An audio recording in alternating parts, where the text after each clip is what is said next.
Seja muito bem-vindo, meu irmão, minha irmã, a mais um programa Palavra Viva, aqui na TV Candidez, na TV Horizonte e nos canais do YouTube da Missão Maria de Nazaré.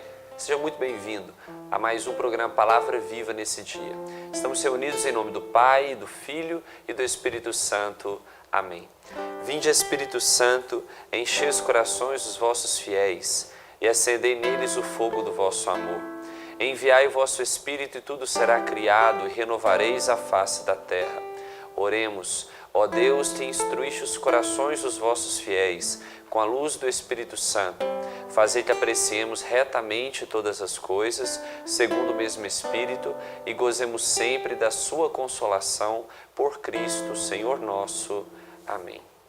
Hoje a palavra do Senhor para nós está em Lucas, no capítulo 6, nos versículos 20 ao 26. E diz assim: Jesus levantou o olhar para os seus discípulos e disse-lhes: Felizes vós, os pobres, porque vosso é o reino dos céus. Felizes vós, que agora passais fome, porque sereis saciados. Felizes vós, que agora estáis chorando, porque é a vez de rir. Felizes sereis quando os homens vos odiarem, expulsarem, insultarem e amaldiçoarem o vosso nome por causa do Filho do Homem. Alegrai-vos nesse dia e exultai, porque será grande a vossa recompensa no céu, pois era assim que os seus antepassados tratavam os profetas. Mas ai de vós ricos, porque já tendes vossa consolação. Ai de vós que agora estáis fartos, porque passareis fome. Ai de vós que agora estáis rindo, porque ficareis de luto e chorareis. Ai de vós, quando todos falarem bem de vós, pois era assim que seus antepassados tratavam os falsos profetas. Palavra da salvação, glória a vós, Senhor. Esse trecho do Evangelho de São Lucas, ele é um trecho semelhante ao do Evangelho de São Mateus. Mateus, no capítulo 5, ali Jesus, ele começa, depois de descer a montanha, diz a palavra, ele se assenta e começa um longo discurso, que vai do capítulo 5 ao capítulo 7 de Mateus, que é começando com o discurso da bem-aventurança, das bem-aventuranças, e seguindo então para alguns ensinamentos em que Jesus vai tratando o povo. Mas em Lucas é um pouco diferente as bem-aventuranças. Lucas, ao invés de tratar de todas as 8 bem-aventuranças que fala Mateus, ele fala de 4, que poderiam ser de certa forma um resumo, das 8 ele diminui para 4, e ao invés de tratar as outras 4, ele trata de 4 ais. Na palavra, ais significa, é o coletivo de ai, né? Ou seja, é o plural de ai. Ai vós, ai o vosso povo. E aqui a palavra diz, né? Ai de vós, 4 vezes. E é justamente a contradição. Primeiramente, aqui o evangelista vai dizer, bem-aventurados ou felizes, agraciados, benditos, poderíamos traduzir por essas palavras. E aqui o ai de vós seriam malditos, ou seja, o contrário. Né? E primeiro, São Lucas vai dizer, são 4 vezes. Primeira vez, felizes os pobres. Felizes os pobres, porque vosso é o reino de Deus. E em contradição, ai de vós ricos, porque já tendes vossa consolação. Ou seja, a consolação dos ricos está neste mundo. A consolação dos ricos está na satisfação de buscar as coisas neste mundo. Do pobre, não.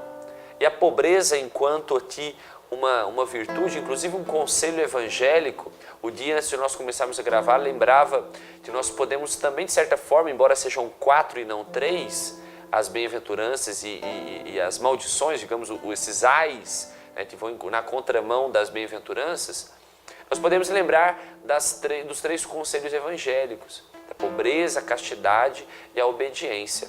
Por exemplo, aqui primeiro é falado da pobreza, então bem-aventurados, felizes vós pobres. E aqui em Mateus é falado pobres de espírito. A pobreza aqui na sua totalidade. Ser pobre como Cristo, ou seja, desapegado das coisas desse mundo. Aí está a essência da pobreza. Uma pobreza que é interior, que reflete para o exterior, e não o contrário. Uma pobreza exterior que às vezes interiormente não há tanta pobreza assim. Aqui o desejo voluntário de submeter à divina providência. O desejo de inclinar tudo que se tem à vontade de Deus. Aí está o sentido da pobreza. Então aqui um conselho evangélico, a pobreza, nessa primeira bem-aventurança, em contradição com esse primeiro ai.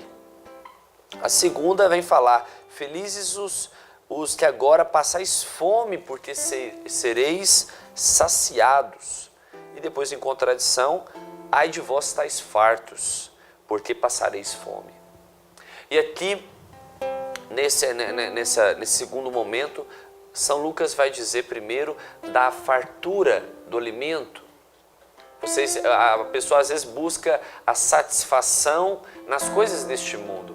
E aqui nós podemos sim nos remeter também a um outro conselho evangélico, que é o conselho evangélico da castidade. Por quê? Porque quando Jesus é tentado no deserto, a primeira tentação é essa. Se você é Deus mesmo, transforma essa pedra em pão e coma, porque estava com fome Jesus naquele momento. Então, esta tentação que Jesus sofreu no deserto reflete aqui a essa bem-aventurança. Ai de vós estáis fartos, felizes vós que agora passais fome, porque serão saciados, saciados com a graça de Deus, saciados com aquilo que Deus tem para nós. Porque nem só de pão vive o homem, diz a palavra, mas de toda a palavra de Deus. Então, o segundo nós podemos associar a castidade. No terceiro vai dizer, felizes vós que agora estáis chorando, porque haveis de rir. Aqui eu me lembro, não dos conselhos evangélicos, mas daquela oração da Salve a Rainha, em que nós rezamos dizendo que nós estamos num verdadeiro vale de lágrimas. A vida nesse mundo ela é dotada de sofrimento. Eu costumo pregar dizendo que todos nós sofremos. Quando entramos na vida de Deus, nós não tomamos uma injeção, um antídoto para o sofrimento. Embora muitas igrejas que se dizem cristãs pregam a ausência do sofrimento, pare de sofrer. Nós não cremos nessa utopia. Nós entendemos que o cristão sofre como o pagão sofre. Porém, a diferença é que o cristão sabe por que sofre. Ele sofre porque ama. Ama a Deus, ama o próximo, ama a si mesmo. Agora o pagão não sabe por que sofre. Ele sofre e o sofrimento não faz sentido algum e por isso a angústia, por isso a tristeza toma conta do coração daquele que não conhece a Cristo, que é o que consola e limpa e enxuga toda lágrima. E a quarta nos remete ao conselho da obediência, porque vai dizer, felizes sereis quando os homens vos odiarem, expulsarem, insultarem e amaldiçoarem o vosso nome por causa do Filho do Homem. Alegrai-vos nesse dia, exultai, porque será grande a vossa recompensa. E depois vai dizer a palavra, ai de vós, quando todos falarem bem de vós, pois era assim que os antepassados tratavam os falsos profetas. Por isso é a perseguição. Se submeter à obediência a Cristo é também estar disposto a sofrer as perseguições, os insultos. Porque se Cristo foi perseguido e humilhado, os que são dele também serão. Então, se submeter à obediência a Deus e não aos homens, não querer agradar aos homens, mas agradar a Deus, sem dúvida nenhuma, exigirá de nós a firmeza na perseguição e no sofrimento. Por isso aqui, nós precisamos entender que o verdadeiro cristão, e aqui está a essência deste evangelho de hoje, o verdadeiro cristão é aquele que busca a sua riqueza em Deus, aquele que busca saciar as suas necessidades, todas elas, físicas, espirituais, psicológicas, em Deus. E o verdadeiro cristão é aquele que é feliz por ser de Deus. Embora chore, sua felicidade não depende do homem, mas de Deus. E do mesmo modo, o verdadeiro cristão é aquele que, obedecendo a Cristo, é capaz de suportar toda e qualquer perseguição, humilhação, xingamento, porque se Cristo foi humilhado, assim também seremos. Por isso, com este ensinamento do Evangelho de hoje, de Lucas capítulo 6, nós teremos entregar o nosso coração e a nossa vida ao Senhor.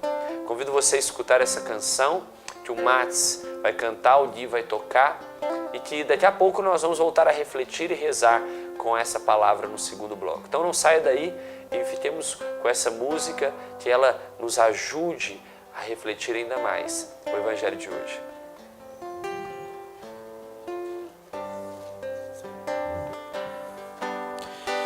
Bem-aventurados são os humildes, terão como herança o reino celeste. Bem-aventurados que têm fome e sede, será a justiça seu manancial. Bem-aventurados que trazem em si mansidão, sobre a terra eles hão de habitar. Bem-aventurados que lágrimas levam ao chão, o Senhor Deus as enxugará. E quando o sol não mais se pôr, todos estarão com vestes brancas e louvores, entoarão ao Deus que é santo, forte.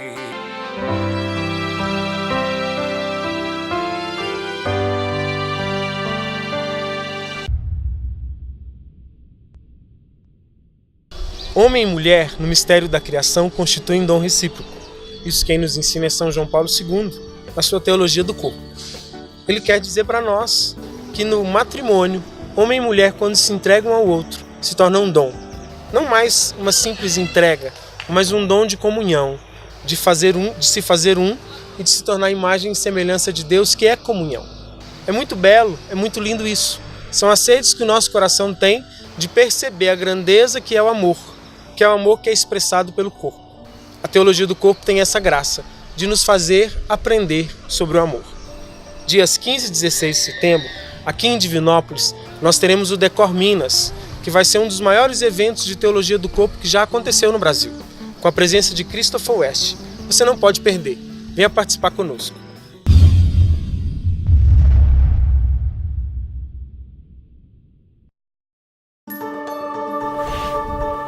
Fé, amor e perseverança, tudo que eu vivi. E a gente via que só o grupo não supria aquilo que era o trabalho que a gente fazia, que tinha que ter algo mais, né? O dia que o Eduardo falou da missão e falou que a metodologia deles é gerar vida, aí eu pensei, não, aqui tá funcionando direitinho. E para a pessoa ajudar, né, tem que ter amor, né, e humildade. A partir do momento que eu percebo que eu sou limitado, que eu não dou conta, e que não existe ninguém que consegue nada sozinho, né? Pode conseguir várias coisas, mas tudo ninguém consegue sozinho. Eu percebo que eu preciso ajudar. Eu acho que a vontade de ajudar nasce dessa essência que tem que estar no coração das pessoas, assim, né? Eu não consigo, então eu tenho que partilhar, eu tenho que ajudar.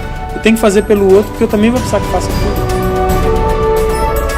Eu mesmo já olhei para vários meninos aqui e pensei, isso aí não tem como, porque o nosso humano, mas para Deus nada é impossível.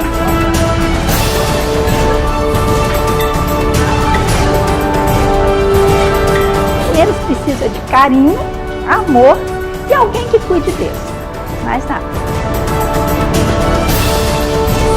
A criança e o idoso, ela sensibiliza. O adolescente ou o dependente químico, já existe aquela rejeição. Porque o que a gente dá é muito pouco, a gente recebe muito mais deles do que a gente dá. Você sente falta de alguma coisa a mais na sua vida. Ajudar faz bem, faz muito bem pra gente.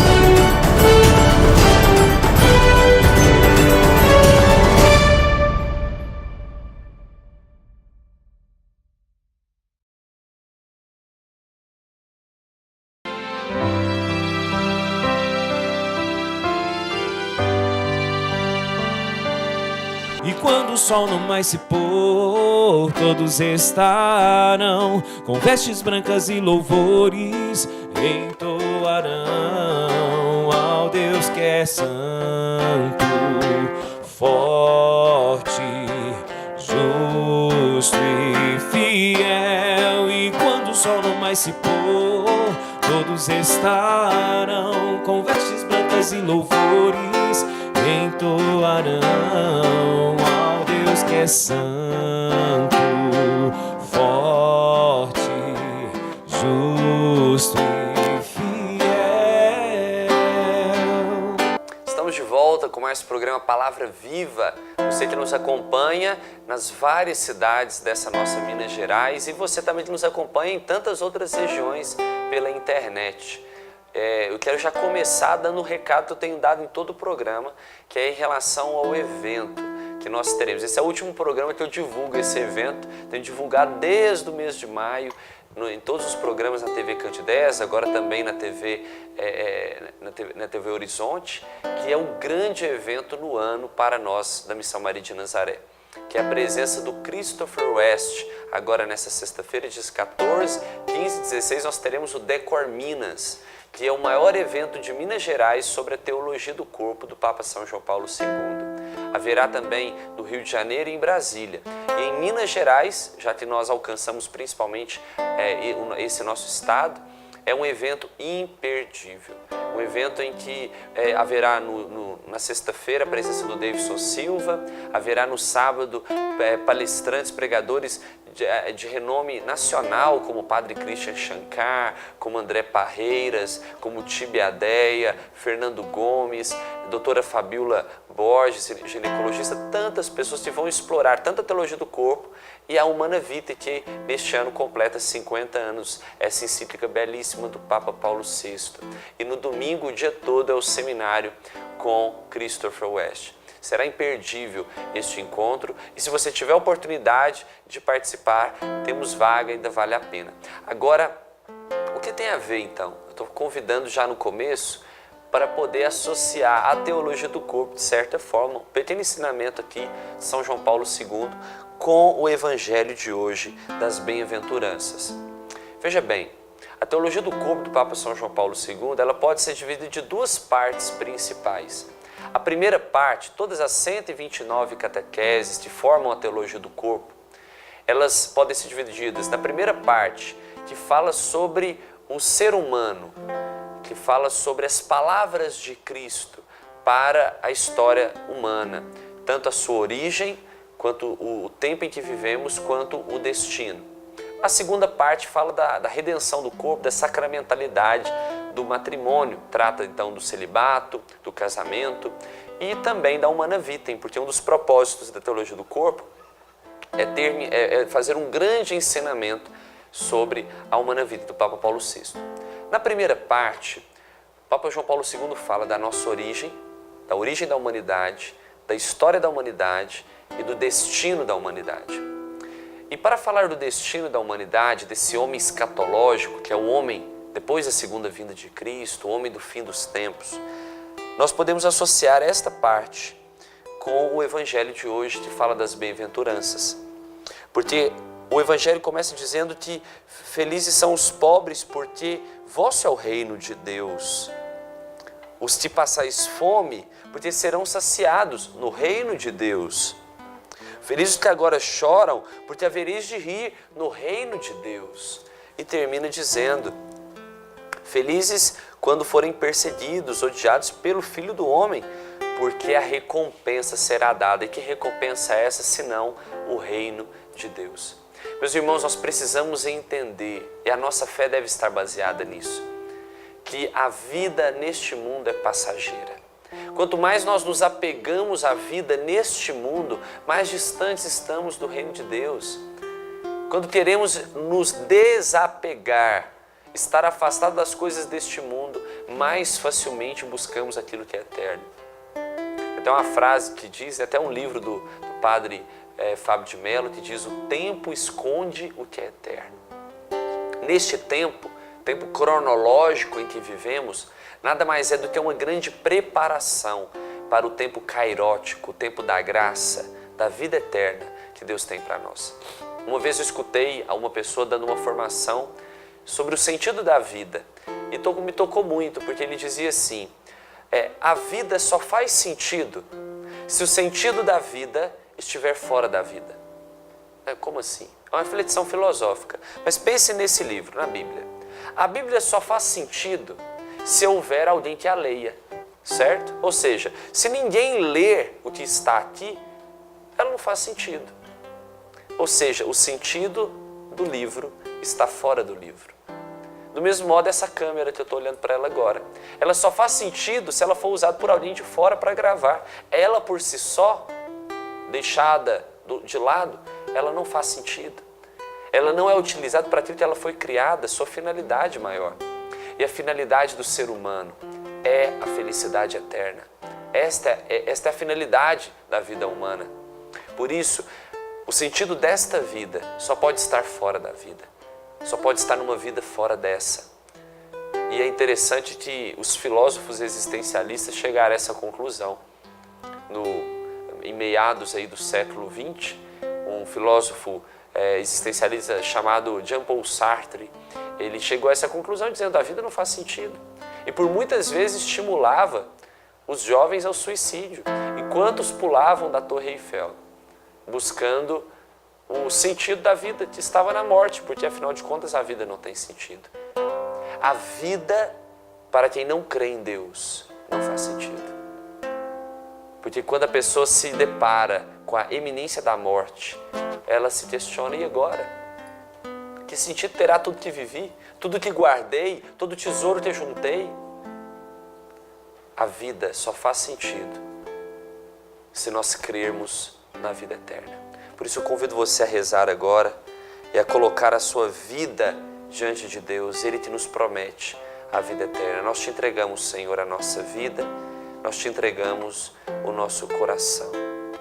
Convido você a escutar essa música mais uma vez e que ela toque o seu coração para buscar a vida que não passa, a vida de Deus, a vida eterna. Bem-aventurados de coração puro, verão a face do amor eterno.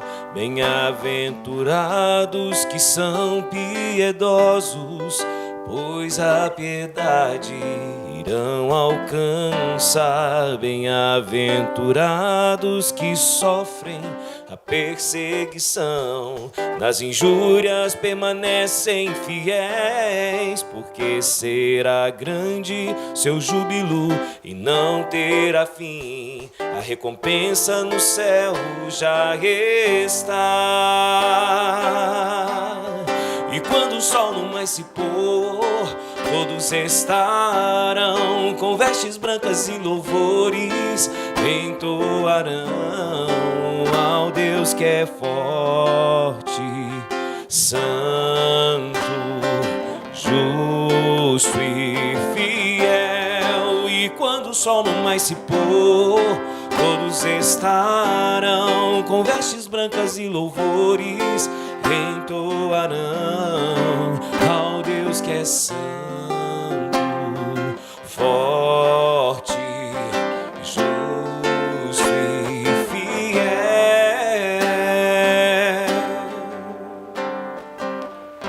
Então colocamos diante do Senhor o nosso coração, a nossa vida e tudo que somos, para que o Senhor possa de fato nos ajudar a chegarmos um dia no Reino Celeste.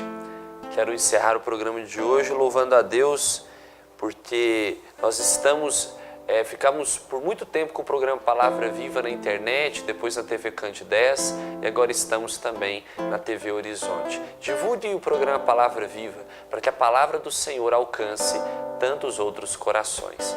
Amém? Então nós vamos terminar com música. Eu quero louvar o Senhor pela sua vida, pela sua família, por tudo aquilo que o Senhor tem realizado no seu coração. Estivemos e permaneceremos sempre unidos. Em nome do Pai, do Filho e do Espírito Santo. Amém. Bem-aventurados são os humildes, terão como herança o reino celeste. Bem-aventurados que têm fome e sede, será a justiça seu manancial. Bem-aventurados que trazem em si mansidão, sobre a terra eles hão de habitar. Bem-aventurados que em lágrimas levam ao chão, o Senhor Deus as enxugará. E quando o sol não mais se pôr, todos estarão com vestes brancas e louvores, entoarão ao Deus que é santo, forte, justo e fiel. E quando o sol não mais se pôr, todos estarão com vestes brancas e louvores, entoarão ao Deus que é santo, forte, justo e fiel. Bem-aventurados os piedosos, pois a piedade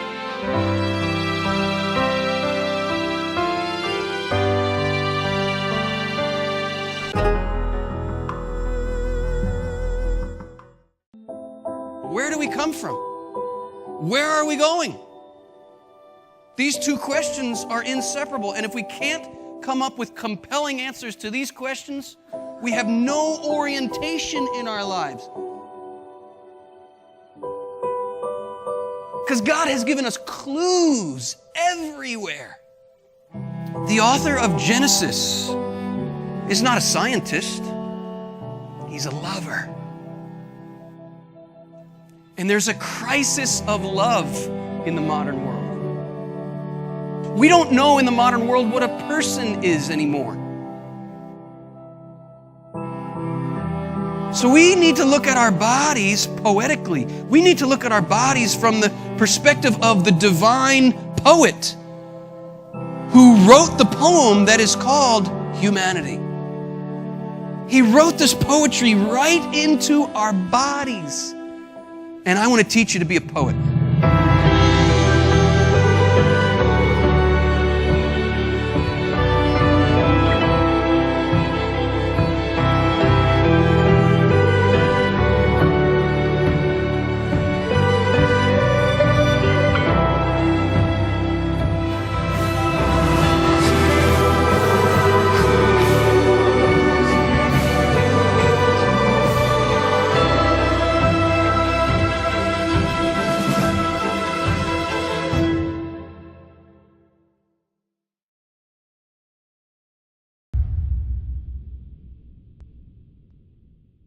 Olá, eu sou André Parreira, casado, pai de 7 filhos, também sou autor de artigos e livros na área de matrimônio e família. Eu também estarei neste grande evento promovido pela Missão Maria de Nazaré, em Divinópolis, no dia 15 e 16 de setembro, com Christopher West, no Decor, Minas. Não perca esta oportunidade de aprender, refletir e se encantar também por este grande presente que o Papa João Paulo II deixou para nós, que é a teologia do corpo. Te vejo lá.